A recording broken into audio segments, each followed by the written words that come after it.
Periods regular करण्यासाठी hormonal pills घेताय तर थांबा. सतत पिल्स घेतल्यामुळे हॉर्मोन स्वतःचं काम करणं बंद करतात आणि आपली डिपेंडन्सी वाढते. कारण पिल्स घेतल्यावरती पिरियड तर येतात, पण जसं त्या बंद केल्या की परत जैसे थे. कारण पिल्स या हॉर्मोन बाहेरून देतात, पण शरीरातला प्रॉब्लेम मात्र तसाच राहतो. आणि लॉंग टर्म पिल्सच्या इफेक्टमुळे मूड स्विंग्स होणं, तसंच लठ्ठपणा म्हणजेच ओबेसिटी वाढणं, थायरॉइड सारखे प्रॉब्लेम्स वाढणं, इन्शुलिन रेझिस्टन्स वाढणं या गोष्टी व्हायला लागतात. पण आयुर्वेदाकडे याचं उत्तर आहे.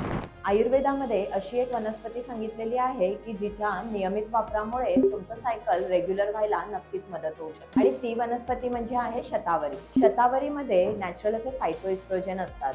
रोज सकाळी 1 चमचा शतावरी चूर्ण तुम्ही दुधातून किंवा गरम पाण्यातून घेऊ शकता. त्यामध्ये अर्धा चमचा मध सुद्धा ऍड करू शकता. 2 ते 3 सायकल्स मध्ये तुमचे पिरियड रेग्युलर, तसंच पिरियड मध्ये होणारी चिडचिड किंवा त्यामुळे होणारा थकवा हे सगळेच प्रॉब्लेम दूर होऊ शकतात. मात्र हे तुम्ही वैद्याच्या सल्ल्याने करू शकता, कारण प्रत्येकाची प्रकृती ही वेगवेगळी असते. तुम्हाला जर आमच्याकडून फ्री कन्सल्टेशन हवं असेल तर कमेंटमध्ये शतावरी असं टाईप करा.